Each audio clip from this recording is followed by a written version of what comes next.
fazendo o estúdio brilhar. Microfone destaca, maravilha.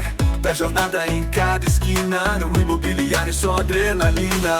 Investimentos, edifícios no ar. Cada história pronta pra contar. A urbanização tem mil encantos. No Imob Podcast a cada dia cantos. Bem-vindos ao Imob Podcast, onde tua mente vai pelo ar. Olá, bem-vindos a mais um Imo Podcast. Hoje nós vamos falar de um assunto que quem quer comprar um imóvel, quem quer fazer um financiamento, tem que recorrer a essa pessoa, a essa figura. Hoje nós vamos falar sobre intermediário de crédito. Muita gente, quando eu falo sobre intermediário de crédito, pergunta o que é o intermediário de crédito. Então eu vou tentar explicar aqui de uma forma simples para que toda a gente entenda. Quando foi criada a lei da RGPD, que é aquela lei que protege os dados das pessoas, entidades como, vou dar um exemplo, uma imobiliária, antes faziam pedidos aos clientes da documentação. Olha, me envie sua documentação que eu vou enviar para o banco para podermos pedir um crédito. De acordo com a RGPD, isso não pode ser feito mais. Então, surgiu a figura do intermediário de crédito, que é uma pessoa que tem uma licença, uma autorização do Banco de Portugal para fazer a recolha desses documentos. É uma pessoa com fé pública que tem a autorização do Banco de Portugal para poder recolher esses dados e ele tem a obrigação de manter esses dados em sigilo. Portanto, essa figura, ele faz a ligação, a ponte entre o comprador e o banco. E um pouco mais do que isso, ele é realmente um conselheiro, um consultor, porque além disso, ele vai pedir simulações em vários bancos e depois vai apresentar para o cliente qual é a melhor opção, tá bem? Isso é o intermediário de crédito. E como vocês já conhecem, nós já tivemos aqui num outro episódio esse intermediário de crédito. Naquele episódio anterior, se vocês forem ver aí nos vídeos anteriores aqui do canal, nós estamos falando sobre o crédito a 100% para as pessoas, os jovens que têm até 35 anos. Portanto, hoje nós estamos aqui com o Miguel Chamusca. Como vai, Miguel? Tudo bem? Tudo bem, olá. Obrigado pelo convite. De nada. Nós é que agradecemos pela presença aqui. O Miguel, para quem não sabe, eu trabalho com o Miguel trabalha comigo, a gente trabalha junto. Para quem não sabe também, eu sou consultor imobiliário e trabalho diretamente com o Miguel para fazer justamente essa ligação com os bancos. E o que eu vou falar com o Miguel hoje? Tudo sobre intermediação de crédito. Questão de documentação, como é que é o processo, como é que funciona tudo isso e muito mais, tá bem? Já no início, quero pedir para vocês, se vocês gostam desse tipo de conteúdo, se gostam do canal, se inscrevam no nosso canal. Porque nós estamos tendo muitas visualizações em todas as nossas redes sociais, tanto aqui no canal como nas nossas redes sociais. Milhares de visualizações, graças a Deus. Mas não estão nos seguindo. Portanto, eu vou pedir para você, se você gosta desse conteúdo, se você gosta desse tipo de assunto, já nos segue aí, coloca o like aí e já nos segue, que você vai nos ajudar muito, ok? E já agora, no início, eu vou falar com vocês sobre um dos nossos parceiros, porque nós temos alguns parceiros aqui no meu podcast, e eu vou falar com vocês sobre um dos nossos parceiros, que é a agência de marketing digital Teams. A agência Teams é quem está fazendo a direção e organização aqui do Imo Podcast. E o que a agência Teams trabalha? Eles fazem gestão de redes sociais, criação de sites profissionais, geração de leads e estratégia de marketing digital. Portanto, se você tem um comércio, uma empresa, uma loja ou aquilo que for, e está precisando fazer, por exemplo, publicidade nas redes sociais. É só entrar em contato com a agência Teams e eles fazem todo esse processo, toda essa campanha. Você precisa fazer um site, por exemplo. Lá na agência Teams também eles fazem tudo isso. Portanto, Entre em contato. Os contatos da agência Teams está em www.teams.pt, ok? Então vamos lá. Agora sim, vamos voltar aqui ao Miguel. Vamos começar aqui com as primeiras perguntas aqui.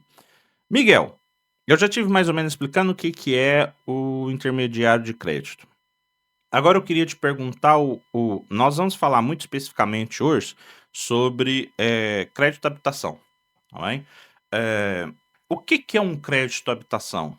Para as pessoas entenderem, o que é o crédito à habitação? Um crédito de habitação é quando a pessoa não tem meios próprios para adquirir uma habitação e tem que recorrer ao banco, né, ou a uma instituição de crédito, mas normalmente é um banco. É o crédito e pedir dinheiro emprestado, não é? Sim, É tem que pedir pedir dinheiro, emprestado. pedir dinheiro emprestado aos bancos, fazer um crédito, sim. Assim, eu vou falando com o Miguel aqui, e vou também dando aqui os meus meio dedos de opinião aqui, né? Porque, como eu disse para vocês, a gente trabalha junto, eu e o Miguel, então a gente vai se ajudando aqui, tá bem? Miguel, hoje em dia, na sua opinião, tá mais fácil ou mais difícil conseguir um crédito habitação? Vamos colocar aqui um paralelo aqui para a gente colocar como exemplo. Há 10 anos atrás, 15 anos atrás, com hoje em dia, tá mais difícil ou tá mais fácil? Está mais difícil. Hoje em dia está mais difícil. E por que você acha que... A taxa de esforço, as pessoas... as casas estão mais caras primeiro, né? E depois tem a taxa de esforço, lá está. O ordenado é mais complicado. É assim, além das taxas de juros estarem mais altas também, né? E isso exige, como você disse, a taxa de esforço. Tem também a situação do maior controle dos bancos, né?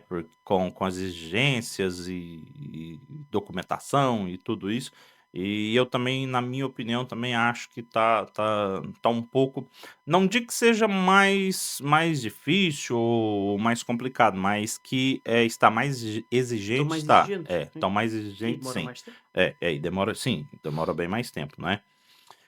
Quando nós recolhemos a documentação, por exemplo, nesse caso, você quando recebe a documentação e envia para os bancos, que é o que os bancos analisam? O que é principalmente que os bancos analisam dessa pessoa para poder dar o crédito ou não?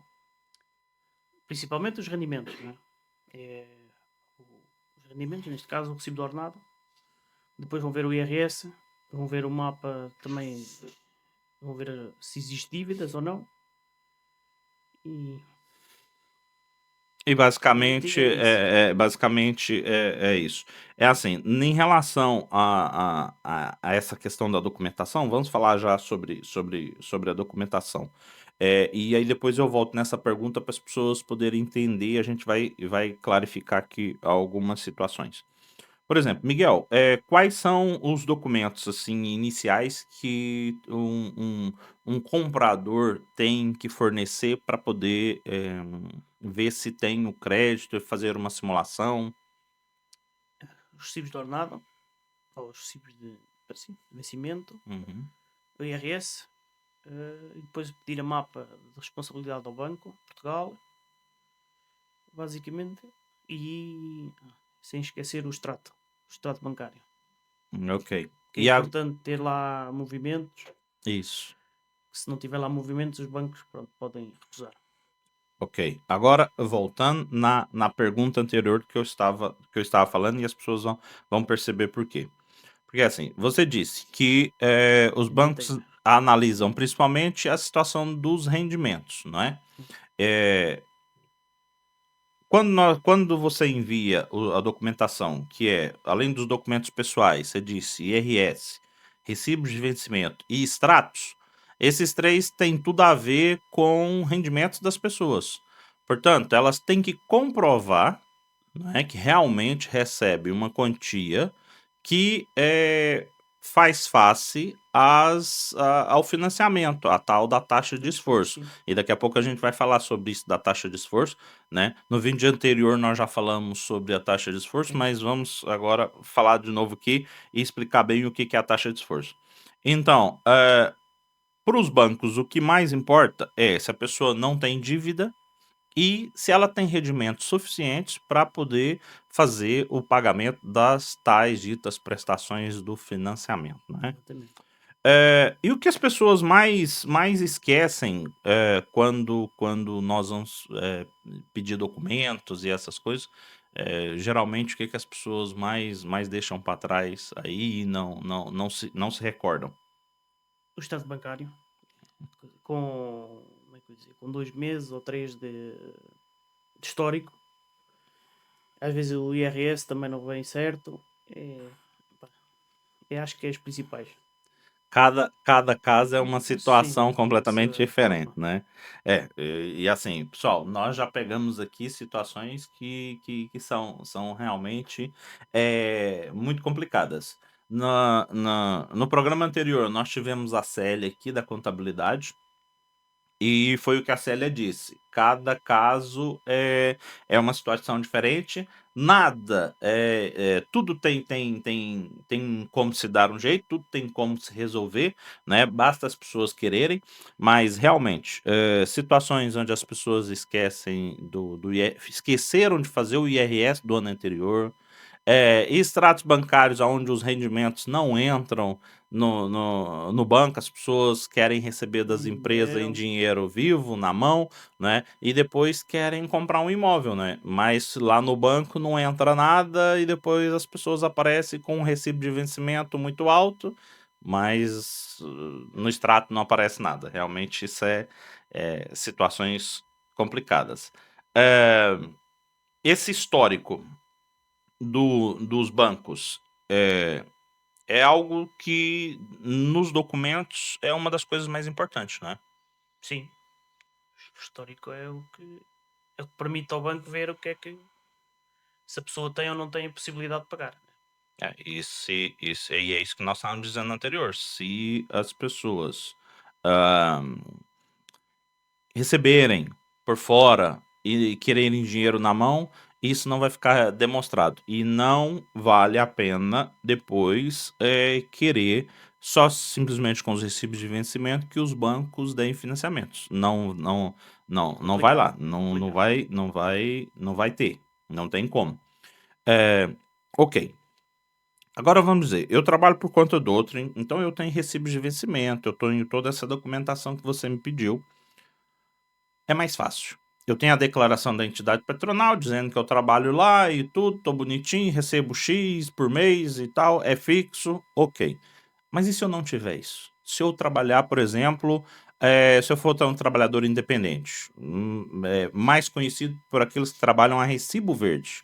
Então, Miguel, quem trabalha através de recibos verdes tem mais dificuldade para ter um crédito de habitação? Tem, mas tudo depende. Se tiver consistência nos rendimentos, consegue na mesma. Agora, sim, é mais difícil, mas lá está. Depende, não pode receber 500 num dia, no mês, aliás, e depois 1000. Tem que haver ali uma constante. Um fluxo estável. Pois. É aquilo que nós estávamos dizendo da situação dos rendimentos anteriores. Quem trabalha por conta do outro ou quem trabalha através de recibos verdes é quase a mesma situação perante ao banco. Depende, como você disse, da constância da constante de rendimentos. Se a pessoa tiver, por exemplo, 2 anos, quando nós vamos apresentar ao banco, para quem trabalha através de recibos verdes, já fiquem sabendo dessa situação. Quem trabalha por conta do outrem tem que apresentar de 3 a 6 recibos de vencimentos, os últimos 3 ou 6 recibos de vencimentos. Para quem trabalha com recibo verde, alguns bancos pedem até os últimos 2 anos das declarações do portal das finanças, na questão disso dos rendimentos. Portanto, quem é trabalhador independente, trabalha através de recibo verde, tem que talvez apresentar o seu histórico aí dos últimos 2 anos. E é como o Miguel estava dizendo, e tem que ter uma constância ali nos seus vencimentos.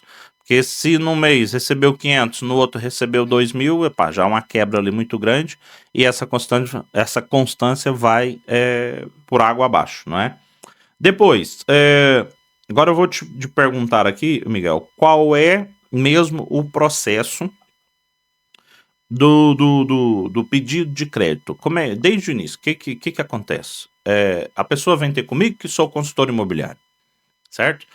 Eu quero comprar uma casa e tal, e a primeira coisa que eu pergunto é, já tem a qualificação financeira? Não, não tem. Aí eu entro em contato com você e você vai pedir as documentações para esse cliente. E a partir daí, o que você faz? Analiso os documentos. Se estiver tudo certo da minha perspectiva, mando para o banco. Depois o banco analisa também. Depois havemos ter uma resposta do banco e então depois informa a pessoa. Isso. E quando o Miguel diz sobre um banco, na verdade a gente não envia só para um banco. A gente envia para 3, 4 bancos de uma vez, não é? E quando a gente recebe a resposta, a gente recebe logo de 3 ou 4 bancos de uma vez. Apresenta, como você diz, apresenta isso ao cliente. Você, no seu papel de consultor, dali faz a sua consultoria, né? No seu papel não de consultor, de intermediário de crédito, faz ali a sua consultoria, diz o que você acha de melhor, questão de juros e questão de taxas e não sei o que, se o banco cobra essa taxa a mais, cobra aquilo e tal e não sei o que, e depois a resposta final é do cliente, né? É o cliente que vai. Depois que o cliente diz para o Miguel, ótimo, então vamos avançar com o banco X.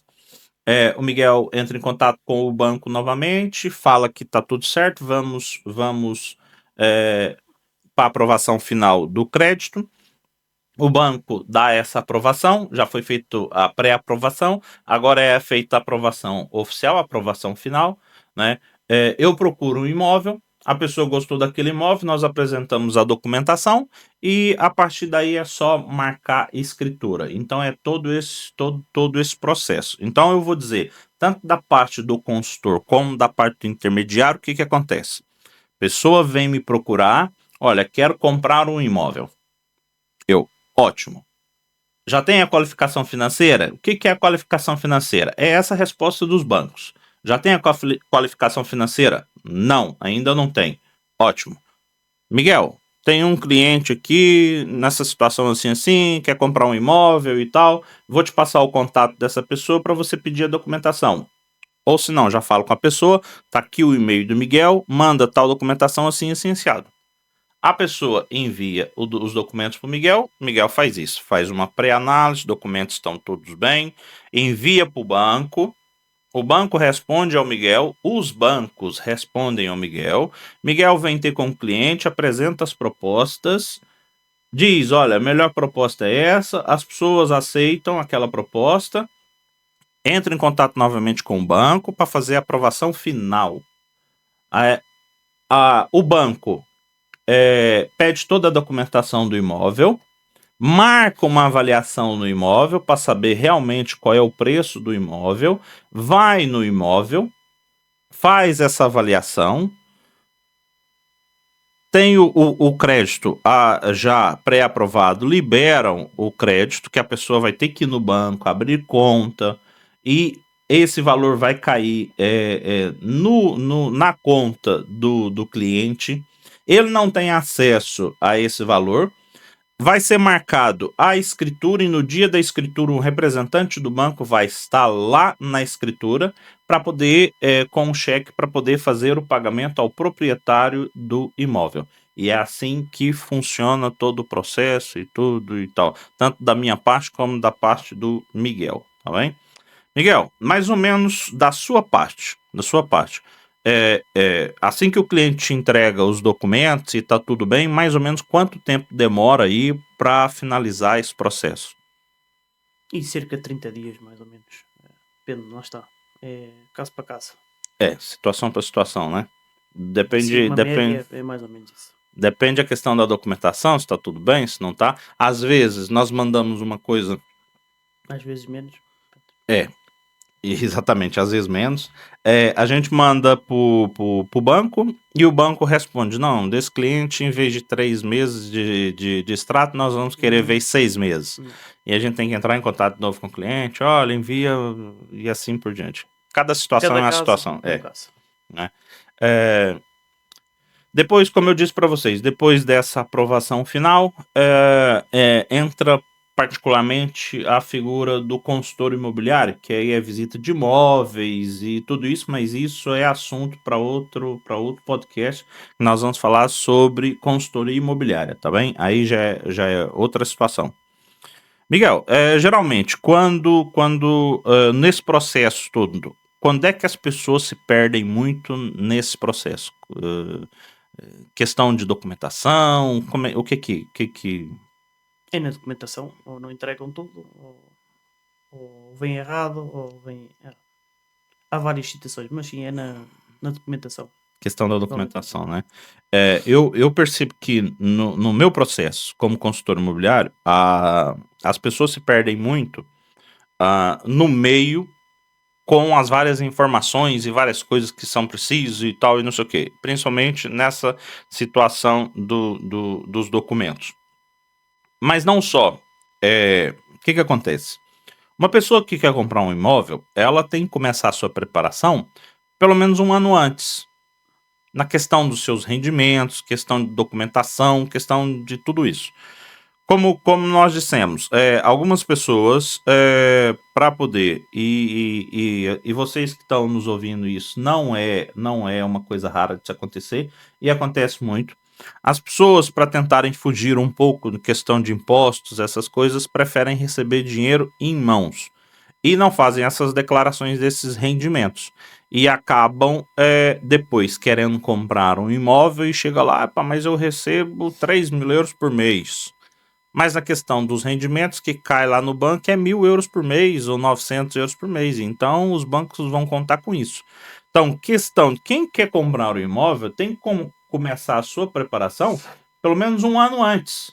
Na questão de IRS, questão dos rendimentos caírem todos os meses na sua conta bancária, fazer aquilo que nós já dissemos aqui, fazer um histórico financeiro, preocupar com as suas dívidas.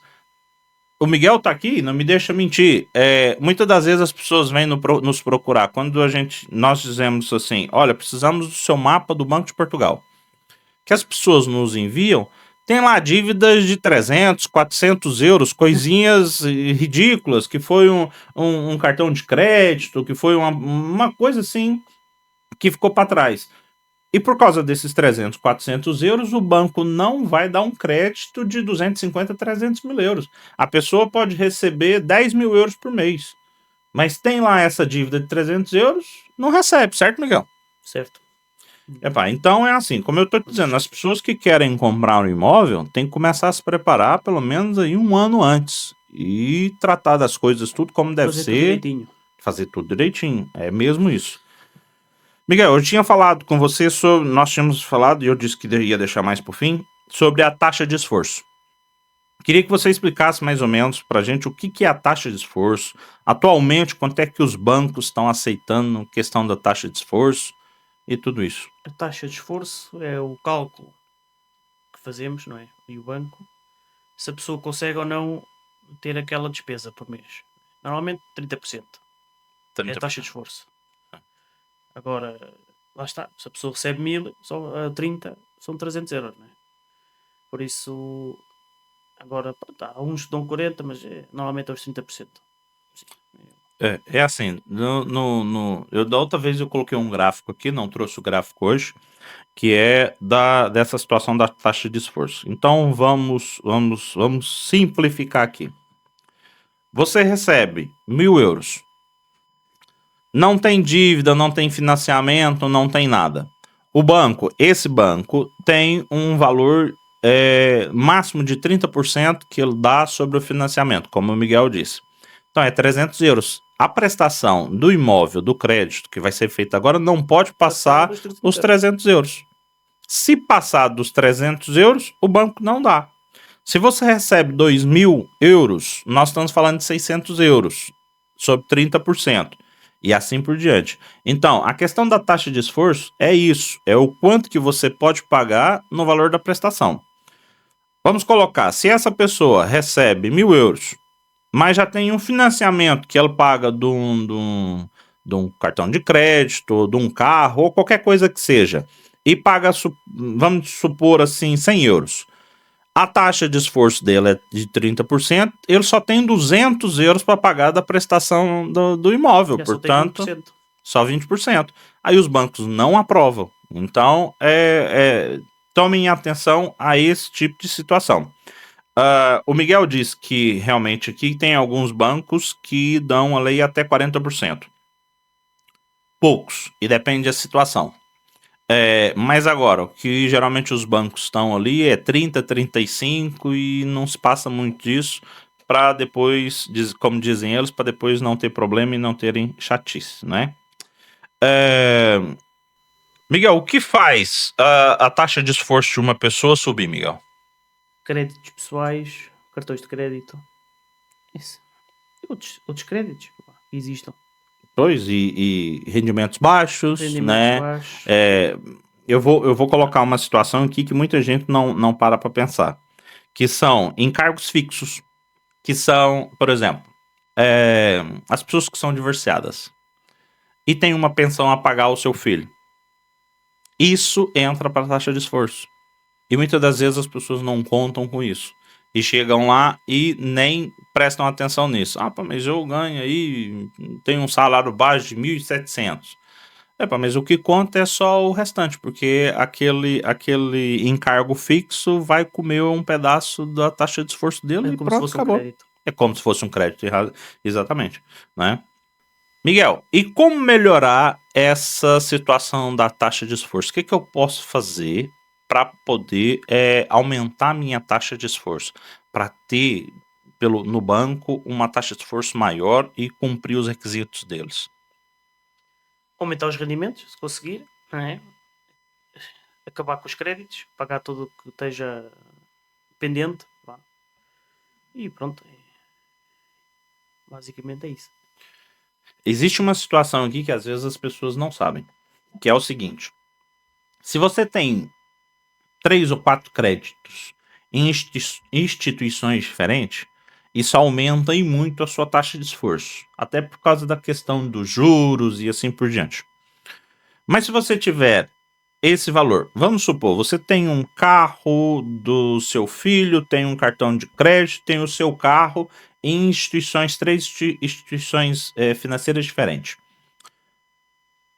Se você pegar esses 3 créditos e passar para a mesma instituição, o valor da prestação pode abaixar, o que geralmente nós negociamos para o valor da prestação abaixar, e a sua taxa de esforço aí já vai aumentar. Portanto, vamos supor, nessas 3 instituições você pagava 200, 600 euros por mês desses financiamentos. Se você passar para uma instituição só, você passa a pagar apenas 200. É claro que o tempo do financiamento vai aumentar, mas o valor mensal vai diminuir. Com isso, a sua taxa de esforço vai aumentar.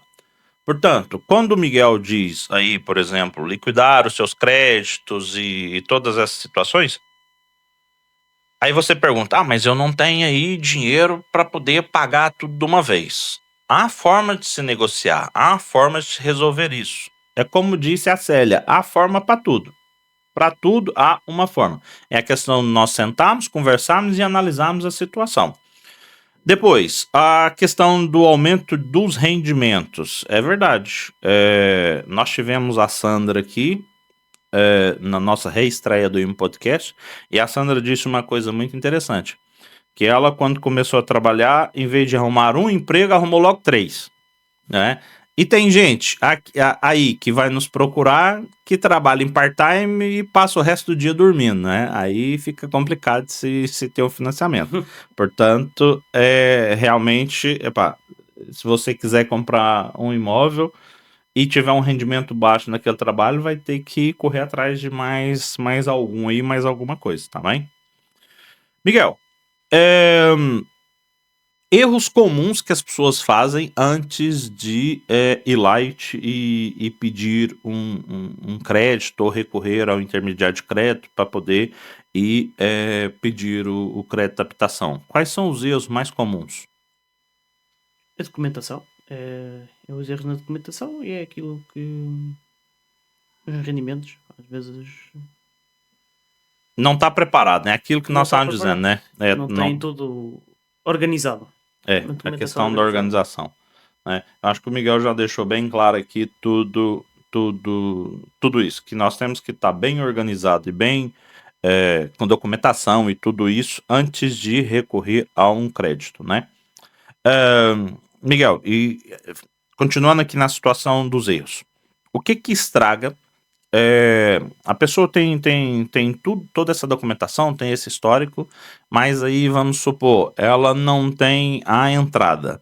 E aqui é um erro crucial e eu quero que você explique pra gente. O que estraga o crédito? O que a pessoa faz para estragar o crédito alguns dias antes? É pedir outro crédito antes. Eu tô rindo porque é o seguinte, isso acontece muito. Isso acontece muito. Por quê? Os bancos atualmente não dão 100%, a não ser naquela situação do crédito de habitação para os jovens até 35 anos. Então, os bancos não dão o valor a 100%. Então, no máximo 90%. E as pessoas precisam de 10% para poder dar de entrada. Então, o que esses queridos clientes fazem se nos consultar sem falar conosco? Alguns dias antes de recorrer aí ao intermediário de crédito, vai lá e faz um empréstimo mais ou menos daquele valor que ele acha que vai ser o valor da entrada. E assim que eles nos procuram, quando nós pegamos o mapa do Banco de Portugal, o que tem lá? Um crédito que foi feito há 30 dias atrás, né? E a taxa de esforço foi ao ar e pronto, e já não se consegue fazer um crédito mais, né? E aí tá tudo estragado. Enfim, Miguel, para finalizar aqui, eu queria que você, assim, resumidamente, eu acho que já ficou claro para toda a gente aqui, mas resumidamente, você nos dizer o que então que a pessoa tem que fazer antes de procurar um crédito, habitação e antes de recorrer aí o intermediário de crédito. Ora, como disseste, tem que se começar a preparar um ano antes. Tem que ter tudo certinho, tem que ter os rendimentos de referência a entrar no banco, tudo, com os recibos e de vencimento, né? Tem que estar Sim. o valor certo. E depois, quando chega à altura, ter a documentação toda, ter aquilo que a gente já referiu, para ter tudo certinho, que é para chegar e estar tudo direito. Muito bem. Ter as suas finanças todas organizadas e documentação toda organizada, né? Muito bem. Pessoal, nós estamos caminhando aqui para o fim e eu quero falar sobre um outro dos nossos parceiros aqui, que é a Clínica Ed. A Clínica Ed é uma clínica de saúde e bem-estar. Tá tudo num só lugar, tá bem? Eles têm vários serviços lá, como dentista, nutricionista, massagem, tratamentos avançados de pedicure, depilação a laser, estética, tratamentos faciais e muitas outras situações, tá bem? Como o próprio nome diz, a Clínica Ed é uma clínica de saúde e bem-estar, tudo ali no mesmo lugar. Se vocês quiserem saber mais sobre o serviço da Clínica Ed ou entrar em contato com a Clínica Ed, é só entrar lá no site deles em www.clinica-ed.pt e lá tem os dados, tem tudo e vocês vão se informar lá e entrem em contato e marquem lá uma consulta que com certeza a Sandra vai estar lá à espera para poder falar com vocês, tá bem? Miguel, queria te agradecer, muito obrigado novamente por ter vindo aqui, tá bem? Eu sei que você não é muito disso de entrevistas e falar e essas coisas, mas quero te agradecer imenso. Toda vez que a gente precisa falar sobre esse assunto, você está sempre disponível. Muito obrigado. Ok. Então vá, pessoal. Muito obrigado. E até o próximo Imo Podcast. Luz acende, o estúdio brilha, microfone destaca, maravilha. Da jornada em cada esquina, no imobiliário só adrenalina. Investimentos, edifícios no ar, cada história pronta pra contar. A urbanização tem mil encantos, no Imob Podcast a cada dia cantos. Bem-vindos ao Imob Podcast, onde tua mente vai pelo ar.